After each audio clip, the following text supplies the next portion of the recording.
you love me like my dog does, baby.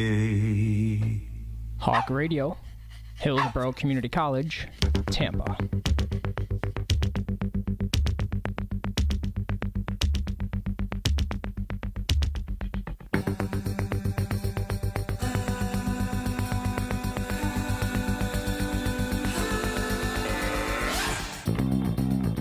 Bass.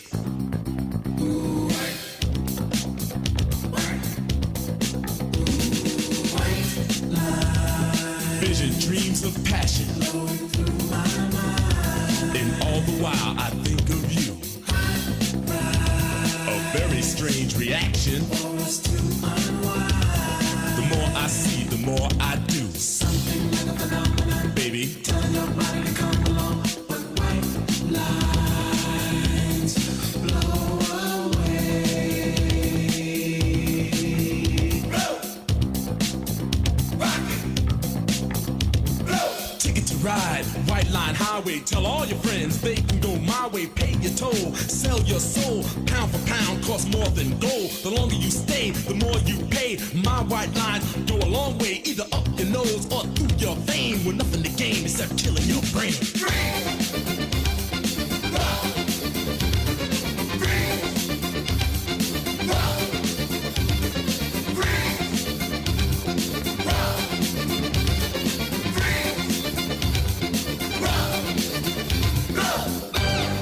Higher, baby.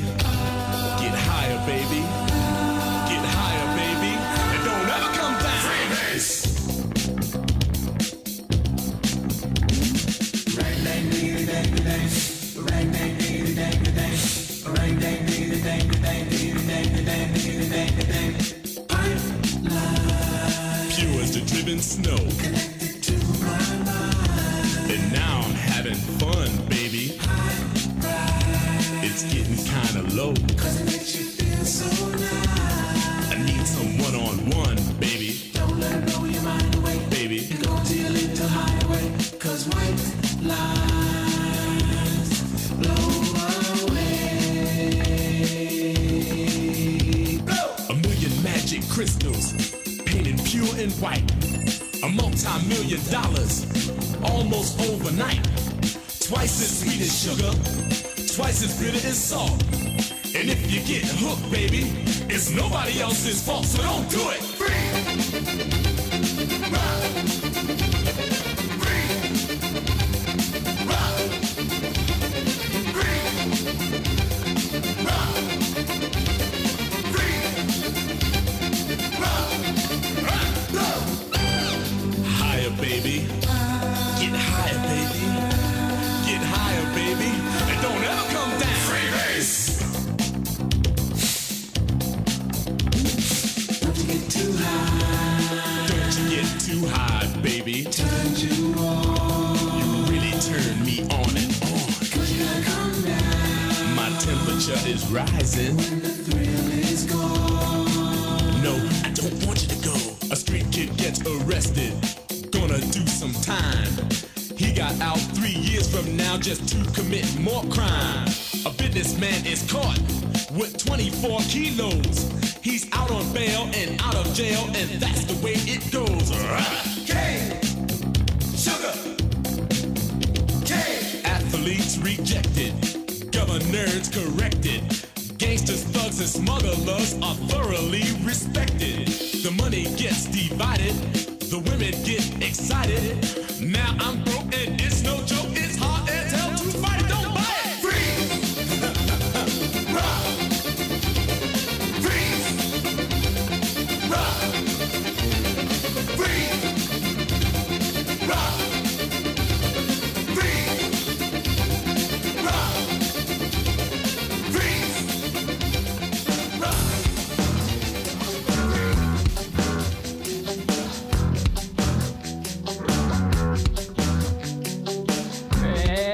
Man, how about that Friday Vibe show before me? Big Sarge shot out of a cannon today, firing with both barrels. Well, from the Big Guava on the modern-day campus of Hillsborough Community College in historic Cigar City, Ybor, it's Happy Hour on Hawk Radio Tampa. 3:04 in the afternoon. I am the aging teen idol, Mike Frazier, and guess what? It's our time together to drop the needles again on the Tampa Turntable Sessions. Here's a couple of things I can tell you. One, it's Friday the 13th of September 2024. Don't be scared. I can tell you that something very special happened 40 years ago this week, way back on September 16th, 1994. It was the debut of Miami Vice. Now, what I cannot tell you, is how I was going to be able to condense into just 1 hour the history of a 1980s TV show that I believe was so culturally impacting, socially aware, on the cutting edge of fashion and style. It's a show that aired for 5 complete seasons, 111 episodes. It contained over 315 popular songs and had guest appearances by over 50 at the time and future A-list actors, singers, and celebrities. All of that while also wanting to flash back and highlight to you a few of the stories of America's war on drugs from the 1980s. How was I able to do all that in 1 hour? Well, I'm sorry. Sorry to tell you. I couldn't. I just couldn't do it. And if I did, it would have turned into a heavy, heavy documentary, and nobody wants to hear any of that on a Friday afternoon. So that's when I came to the realization of something. Miami Vice, 40th anniversary, a celebration. It doesn't deserve a 1 hour retrospective tribute. No, doesn't deserve that. No, it deserves more.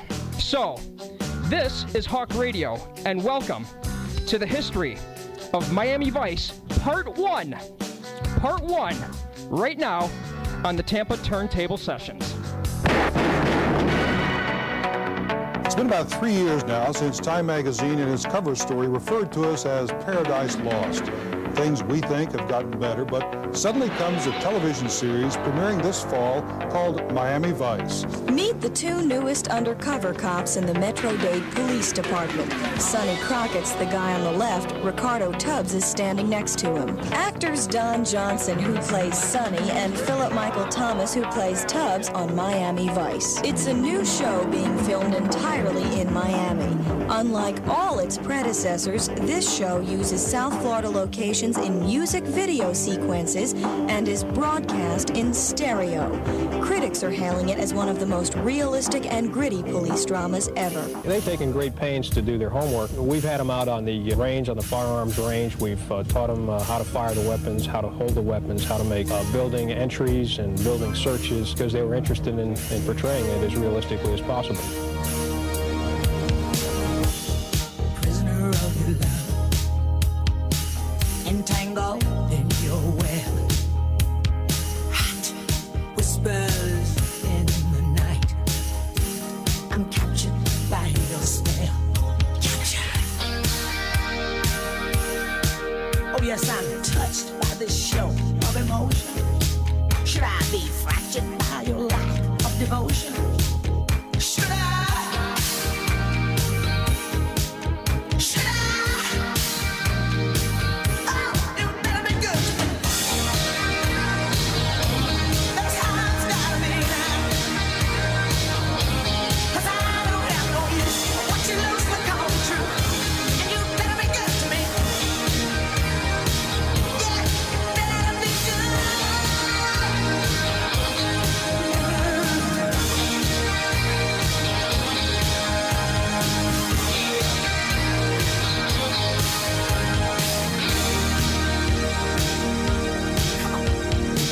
Come on, be good to me. I think it's all so right, and we don't need to fight. Stand face to face, and you present your case. Yes, I know. You keep telling me that you love it, and I really do want to believe. But did you think I'd just accept you and blind faith on show, baby?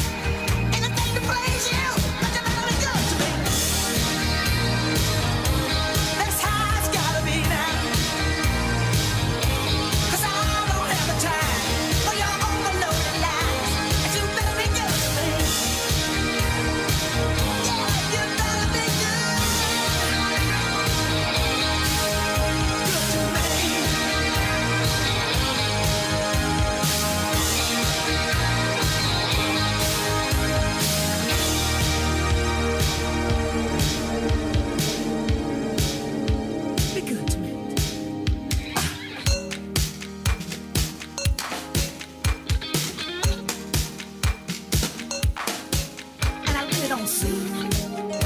so hard to be good to me. And you know, I don't understand why it's your plan that you can't be good to me. What I can't feel, I surely cannot see. What can't you be good to me? And if it's not real, I do not wish to see. Why don't you be good to me? Why can't you be good to me? Why can't you be good to me? Why can't you be good to me? Why can't you be good to me? Why can't you be good to me? Be good. Good to me. Be good to me. 'Cause I don't have a view for what you lose to call the truth. And I don't have the time for your overloaded life. So you better be good to me. Yeah, you better be good. Better be good to me. Better be good. 'Cause I don't have the time for your overloaded life. And I don't have no use for what you loosely call the truth. And you better be good to me. Be good to me. Be good to me. Be good to me. 'Cause I don't have no use for what you loosely call the truth. And I don't have the time for your overloaded life. You better be good to me. Good to me. Better be good to me. Be good.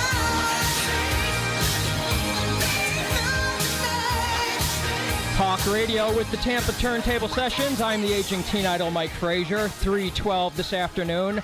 That's 15:12 in the afternoon for you airmen listening out there on MacDill Air Force Base. Thank you for protecting our country this afternoon. Tina Turner with You Better Be Good to Me, a song that in 1984 peaked at number 5 on the Billboard Hot 100. It also won the Queen of Rock and Roll a 1985 Grammy for the best vocal performance by a female. It was one of 4 that she actually took home that night. It's from her album Private Dancer. That was her first solo album, first solo studio album, and actually it sold an impressive 5 million copies. A little fun fact, actually, is that that song is actually, it's a remake.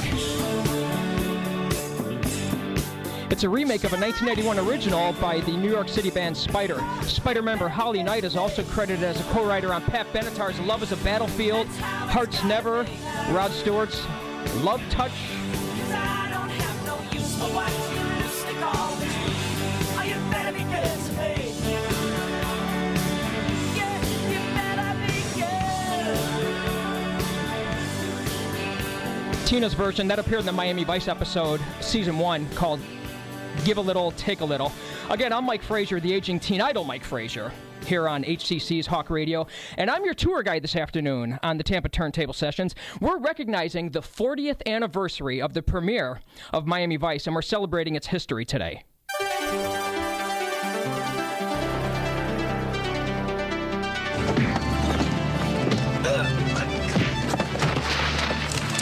Freeze it! Miami Vice. Congratulations, pal. New York. Legend has it that then NBC chief Brandon Tartikoff scribbled MTV Cops on a piece of paper, and from there a series was born. And the way they were telling stories through music, an article about the large amount of undeclared income in Dade County, Florida, its underworld of under-the-table money, had all the right elements of style, seediness, and sizzle for a great cop show. The action is where the money is. So you follow the money. And it's cause and effect of all that cash. So where else can a big city player find a good time in a town like this? Everywhere. If Miami doesn't have it, nobody's thought of it yet. Yurkovich wanted his cops to work undercover, but he needed a way for them to blend in with the high-living lowlifes they were investigating. He got inspiration from a federal law that allows the government to seize any property used in a crime, even, say, a Ferrari sports car. And allowed me as a writer to create a couple characters who were cops, you know, make them easily 35 G's a year and give them access to... I'm gonna be wearing an Armani blazer. You're gonna be wearing a white.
was experimental, a cop show with a sense of style, a pounding soundtrack that looked and sounded like nothing before it on television.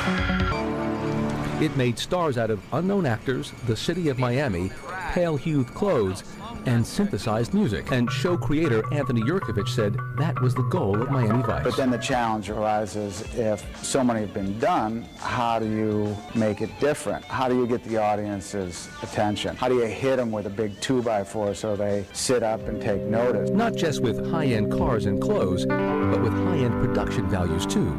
Miami Vice was the first television show to take real advantage of film techniques like cinematography, writing, editing, and of course, music.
but shoot it in the right direction. Make it your intention. Live those dreams, scheme those schemes. Gotta hit me with your laser beams.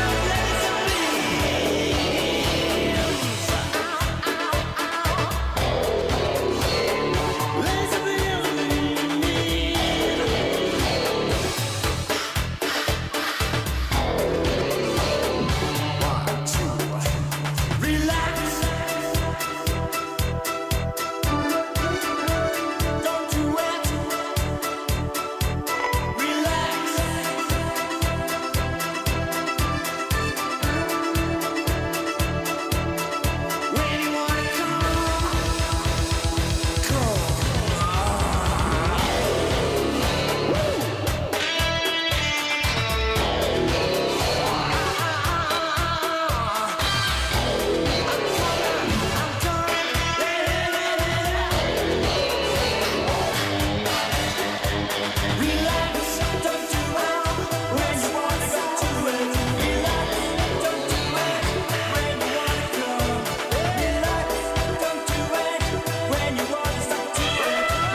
You've got the Tampa Turntable Sessions. I am the aging teen idol, Mike Frazier. Good afternoon. This is Hawk Radio. Today we are exploring the 40th anniversary of the premiere of Miami Vice on NBC back on September 16th, 1984.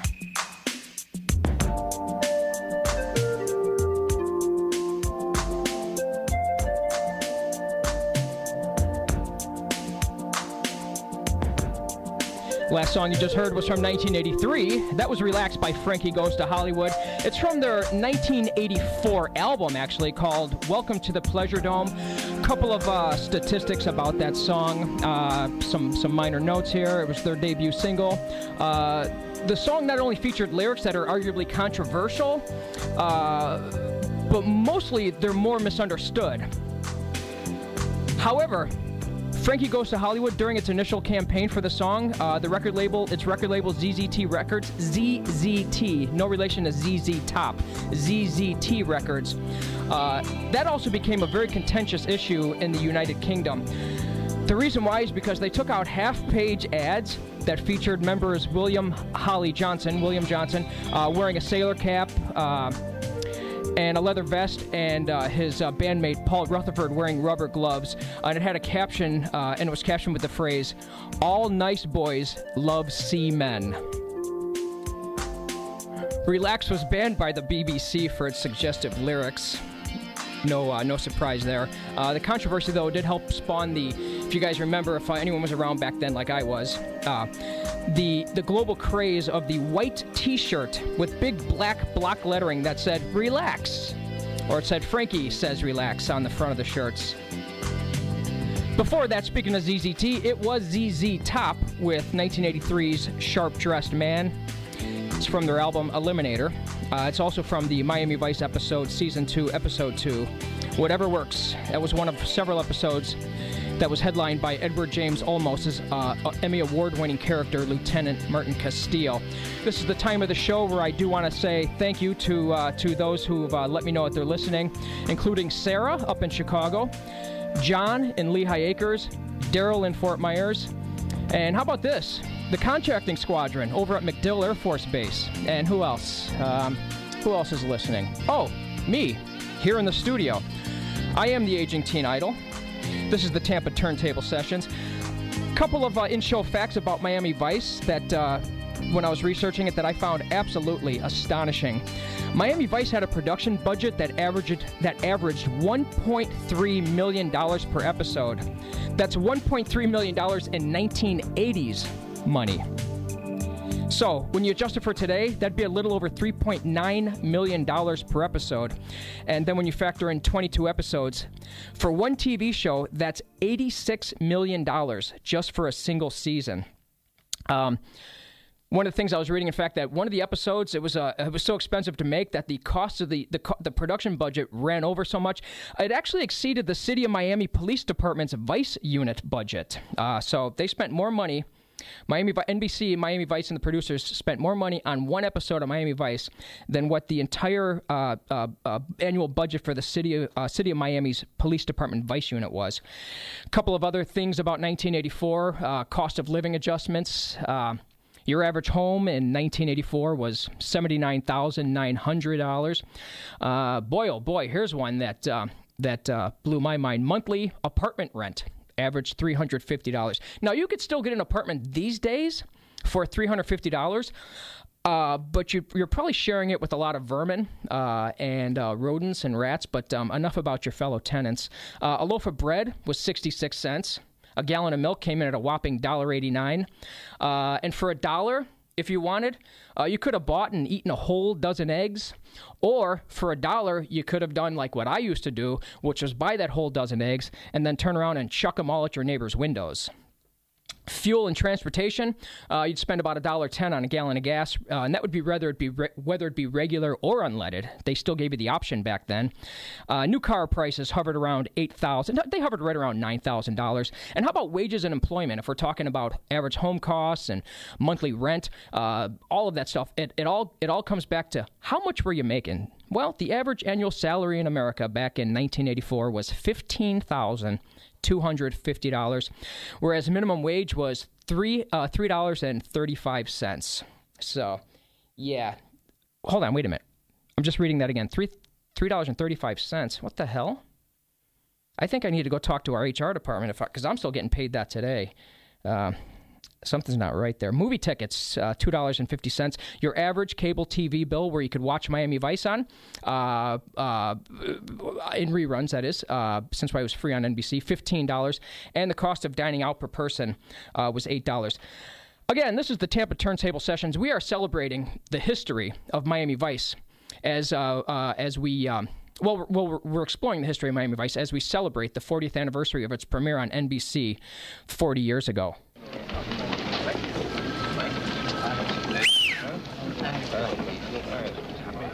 I'm Lieutenant Castillo, your new boss. Can someone tell me where my office is? In the corner. Thank you. That the new lieutenant? What's he like? Charles Bronson by way of Havana. Isn't that what the police call blackmail, Lieutenant? Sometimes even a simple cop has to be a soldier in battlefields not of his own choosing.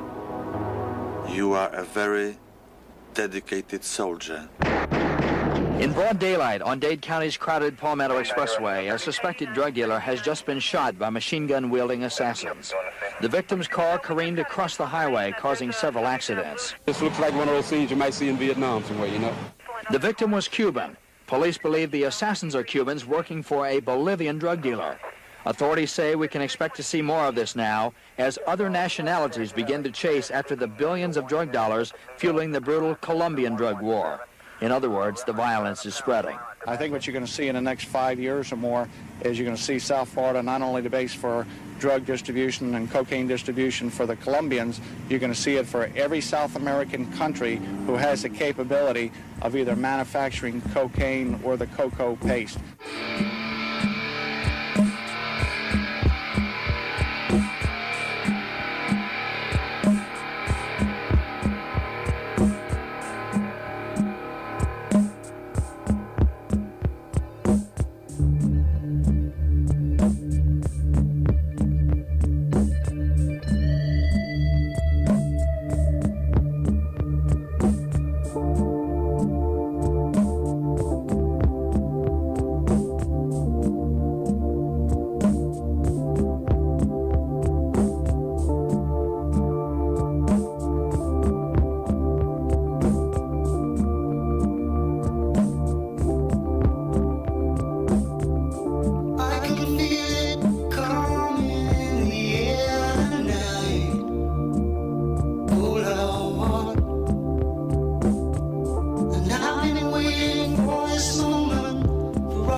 cut one there on the album, from the album Face Value. Phil Collins, In the Air Tonight. Ozzy Osbourne on the recording of that song, calling the reverb drum portion throughout the entire song as, quote, the best ever. It still sounds awesome.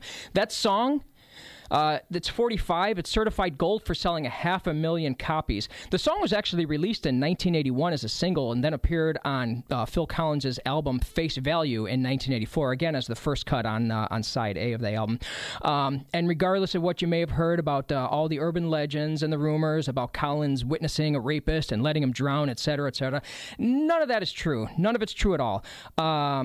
And it's not because his present neurological issue, but it's actually, Phil Collins said he doesn't remember exactly what the reason or what the purpose of the song is, but he does know it's about anger, it's about despair, it's about frustration, which then, using that song in Miami Vice and Brother's Keeper, it would make perfect sense in the context when it was used at the end in the premiere episode, since the climax. It dealt with Crockett and Tubbs' frustration and anger in the system, and in the Colombian Esteban Calderon specifically. In fact, that scene in Miami Vice, that whole 5-minute sequence, it's widely considered one of the most iconic and influential in television history. And it also marks one of the very first times that a commercial pop song was used for the purpose of just underground or background music in that manner. You are listening to the Tampa Turntable Sessions here on Hawk Radio out of Hillsborough Community College. I am the aging teen idol, Mike Frazier. Thank you for joining me today. We are celebrating the 40th anniversary of the premiere of Miami Vice on NBC back in 1984. And we're looking at the history and some stuff that also occurred that went down at that time. Playing the right music with the cinematic images allows you to accomplish a lot more than without it. Miami Vice was well ahead of the curve. Called the show's stylistic guru, credited with giving Miami Vice its unique look and sound. We are making a movie. That's the attitude. We're making it in 7 days for a little over $1 million. Mann and the Vice crew brought Miami to life, beaming postcards of a pastel paradise into living rooms across the country. Much of the inspiration for the style of the show came from the city itself, its Art Deco buildings and turquoise water. It's Miami. Miami is aqua and white and all pastel colors, and if they were to blend in, you would have to embrace those colors and have them be a part of the landscape. Mann issued an edict on the set: no earth tones, no reds. And that went for buildings and for clothing, which quickly became a focal point of the show. Every show had a color theme. There were no accidents. There was never a situation where an actor walked in front of a wall in a certain outfit where the color of the wall was not considered. But Miami Vice was more than just pretty places and pretty faces. Pretty storylines, groundbreaking music, and great acting all caught viewers' attention, and that of the critics too. Season 1 was nominated for more Emmys than any other show that year, and for many seasons to come. While the fashions of the show have come and definitely gone, it is the stylistic innovations that have stood the test of time, inspiring future programs and earning Miami Vice a place in television history. This is the history of Miami Vice on Hawk Radio.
The most well-known shootout occurred in Miami's busy Dadeland Mall shopping center. At 2:30 in the afternoon, several Colombian assassins fired machine guns and other weapons from an armored van into a liquor store, killing narcotics dealer Herman Jimenez and his bodyguard. Also wounded were the store clerk and a stock boy as the assassins sprayed the crowded parking lot with bullets. 3 months before Dadeland, 2 carloads of Colombian traffickers got into a high-speed machine gun shootout here. Cars had to pull off the road to get out of the way. Even a police car was shot at. When police finally stopped one of the 2 cars, they looked in the trunk and found a body, handcuffed and strangled to death. Police believe the victim, Jaime Suscon, was ordered killed by Herman Jimenez, the man who died at Dadeland.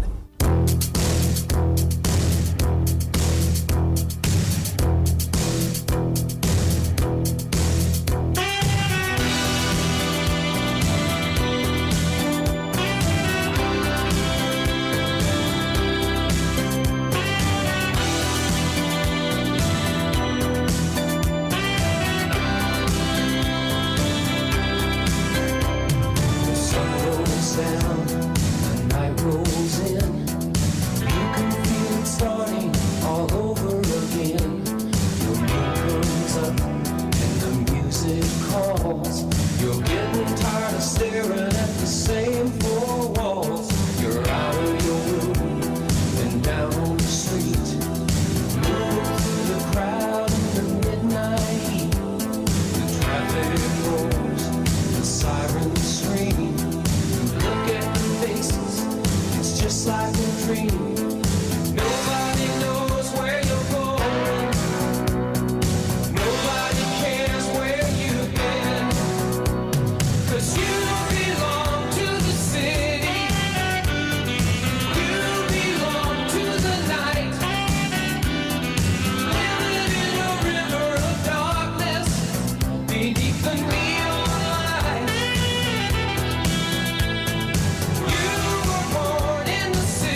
Fry with You Belong to the City on the Tampa Turntable Sessions here on Hawk Radio. I'm the aging teen idol, Mike Frazier, your host today as we celebrate the 40th anniversary of the premiere of television's Miami Vice.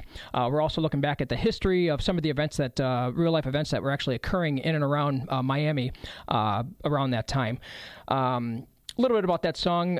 Glenn Frey actually had two songs that were featured on Miami Vice. The other one being Smuggler's Blues. We'll visit that one next week in part 2 of the history of Miami Vice. What can I tell you? Eagles member Glenn Frey. Before that, by the way, was the actual. The song is actually technically called Miami Vice Instrumental from 1985 by Jan Hammer, who was also the musical producer for the series for the first 3 seasons. Both of those songs appeared on the Miami Vice soundtrack. Jan Hammer is a Czech-American composer, producer, and artist. The Miami Vice instrumental, it was the last pure instrumental song to top the Billboard Hot 100 charts until 2013's Harlem Shake. And also in 1986, that song won 2 Grammy Awards for Jan Hammer. He took home Best Instrumental Composition and Best Pop Instrumental Performance. The soundtrack itself for Miami Vice, it remained the most successful TV soundtrack of all time, up until 2006, when it was actually toppled then by Disney Channel's High School Musical, beat it out for its record. Although the Miami Vice soundtrack, it does still hold the belt for being the longest TV soundtrack at the #1 spot and atop the Billboard Top 200 album charts. It did that for 11 consecutive weeks in 1985, and during that run, it sold over an impressive 4 million albums. You Belong to the City, that hit #2 on Billboard's Hot 100 the same week that Jan Hammer's Miami Vice instrumental theme dropped out of the #1 spot. And if You Belong to the City sounds familiar to some of the younger listeners out there, that's because rapper Jay-Z sampled the song for his song The City Is Mine in 1998. Miami Vice was new and fresh in other ways as well. This is how NBC promoted the show to its affiliates in 1984. The cop show just graduated to the 80s. The series' heroes were a major departure from the touchy-feely type of characters Yurkovich says were big on TV up until then. I created Crockett and Tubbs as a reaction to Grant and the entire cast of MASH. Their outfits may have been full of color, but when it came to right and wrong, Crockett and Tubbs only saw black and white. You committed a felony. Now either play ball or do the time. By September 1984, everything was in place and ready to go. But NBC scheduled the show at 10 o'clock on Friday nights, back then a deadly time slot. Freeze! Besides, Vice had tested poorly in audience research, and Madison Avenue considered it the network's weakest link. After a strong pilot showing, the show sank to 41st in the ratings. I think we made an error in judgment here. The show made some adjustments and got more serious. Gone were comic elements like Crockett's pet alligator Elvis, and producers brought on actor Edward James Olmos, who replaced Gregory Sierra as the department lieutenant. Olmos' Lieutenant Castillo could not have been more serious. Don't ever come up to my face like this again, detective. By the time summer reruns hit the air, it was clear that the cast, crew, and creators of Miami Vice had done their jobs. Things had turned around. The show was ranking among the top 20, and it was just starting to heat up.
Turntable Sessions on Hawk Radio with the aging teen idol Mike Frazier. Russ Ballard with Voices, 1984. Although not commercially a success by any means, it does hold the distinction of being a song that plays the longest in any of the pre-credit sequences of any Miami Vice episode. Again, it's from the episode Calderon's Return, Part 1. And it's by British rocker and Once Upon a Time lead singer of Argent, Russ Ballard. The entire song, almost the entire song, is used similarly to how In the Air Tonight was used in Vice's debut episode. But in this situation, it's actually used where Crockett and Tubbs are in Crockett's Go Fast boat heading to the Bahamas for their final confrontation with Esteban Calderon. We have run out of time. Looking at the clock, it's 3:57. I want to thank you for joining me for part 1 today of the history of Miami Vice as we celebrate the 40th anniversary of the premiere of Miami Vice on NBC. Please join me again next week at 3 o'clock. We're going to do part 2. More music, more history, more fashion, more fun, more craziness. You know, all that good stuff. Thank you again for listening. Until then, I am and always will be the aging teen idol Mike Frazier, and these are my last few words. Sonoma, get off the couch. I'm coming home. Later.